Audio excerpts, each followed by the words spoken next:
Welcome to the Rugby Obsession Deep Dive. Great to be here. Today we are really getting into a piece of sporting history that was, well, let's just say very controversial at the time. Absolutely. The 2025 British and Irish Lions selection. Exactly. We're pulling back the curtain using Andy Farrell's new autobiography, The Only Way I Know. It finally sheds light on maybe the toughest call of his coaching career. Picking his own son, Owen. Picking Owen Farrell. Now, if you love this kind of deep detail on the game, make sure you hit subscribe to Rugby Obsession. You definitely don't want to miss our next deep dive. Definitely not. So, our mission today, we want to move past all that initial noise, the loud whispers of nepotism. They were more than whispers. It was pretty deafening across Britain and Ireland. True. We want to understand the sheer professional and personal pressure involved in that moment. Yeah. Because this book, this source material, it reveals the truth. Andy admits he just couldn't tell the full story about back then. It's a real window into leadership under fire. And that decision, it really was a professional powder keg. Yeah. When the announcement happened, like you said, the only word anyone seemed to hear was nepotism. Right. So our aim here is to unpack the actual professional argument Andy Farrell built, or had to build, to justify bringing his son into what's arguably the most scrutinized coaching setup in rugby. And the book makes it clear he started from a position of zero tolerance for any personal bias. He says it plainly. There had to be no bias whatsoever. He even questioned whether Owen should be involved from the start of the tour. He knew, probably better than anyone, the potential hit to his own reputation. He absolutely did. Right.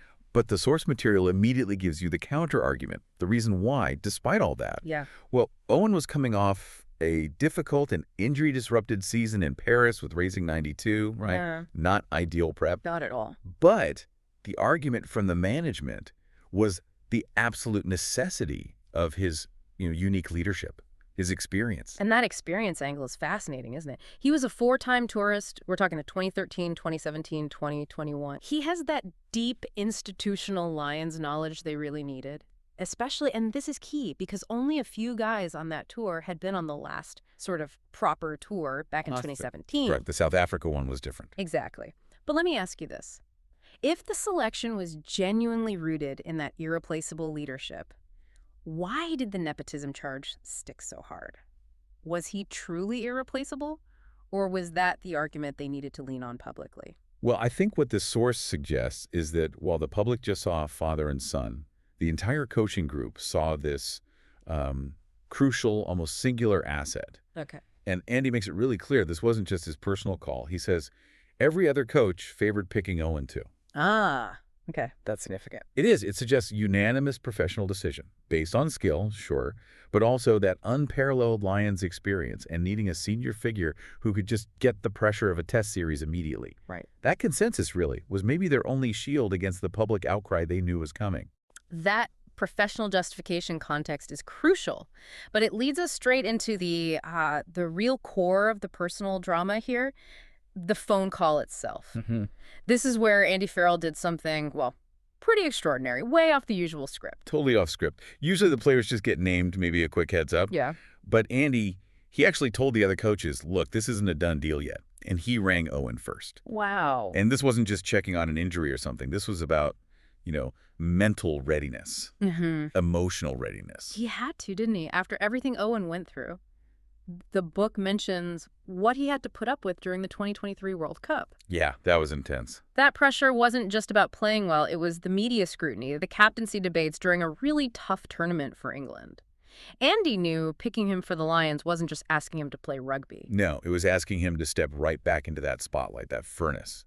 Andy understood the huge personal cost involved in Owen saying yes. And the book reveals just how immense that cost felt to Owen. It's staggering, really, when Andy actually offered him the spot. He broke down in tears. Yeah. Can you even imagine that conversation? Father and son, coach and potential player, all tangled up. And it wasn't just tears. His first reaction, he turned it down. Rejected the call-up, initially told his dad he didn't think it would be right. Not right for him, not right for the squad. And, crucially, not right for Andy as head coach. That selflessness, that willingness to sacrifice potentially his last Lions tour to protect his father's professional standing. It just shows the incredible weight they were both carrying. It really does. They both understood the scrutiny inside out. And Andy's response then, It shows real leadership, I think. He didn't push him, didn't coerce him. No. He just told him, take your time, think it through. And he offered him a place on the standby list, cover for injury if he changed his mind later. No pressure. Giving him that space was critical. So all this private turmoil, the tears, the rejection, the immense personal conflict that required a very careful public face.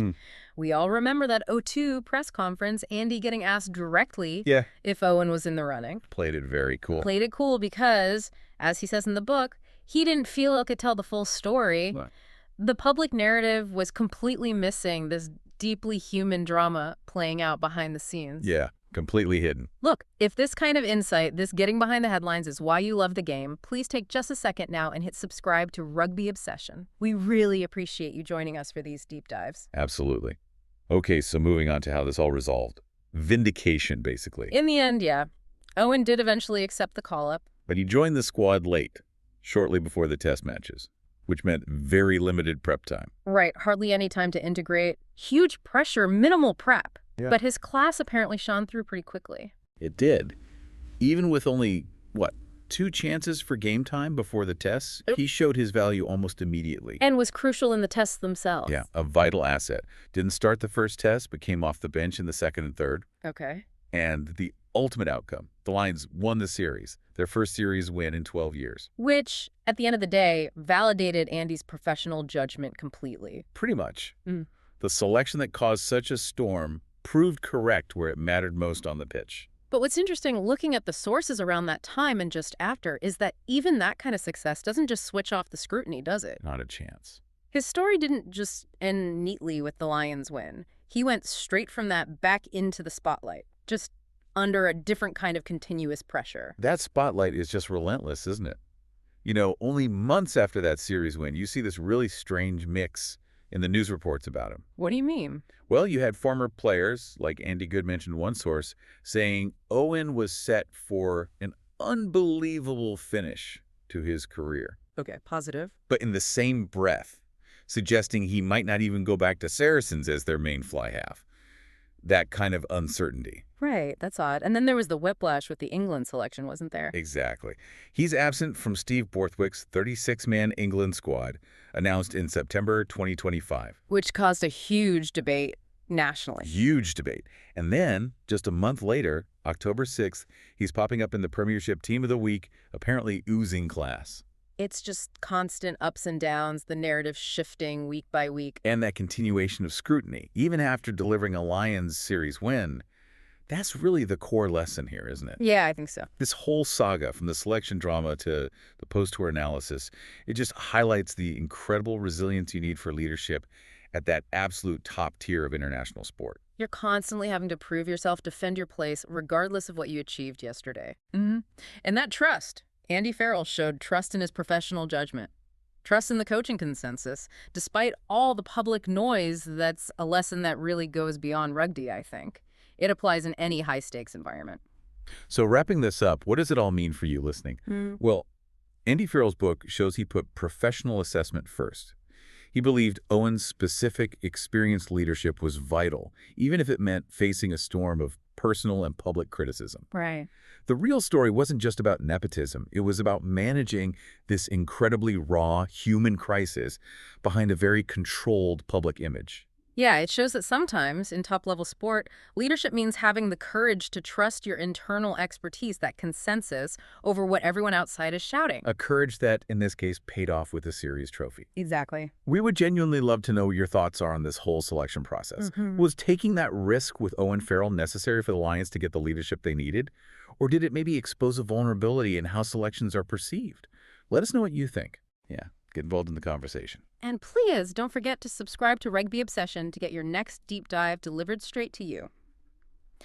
Thank you so much for listening to the Rugby Obsession Deep Dive, and we will look forward to you listening to our next episode.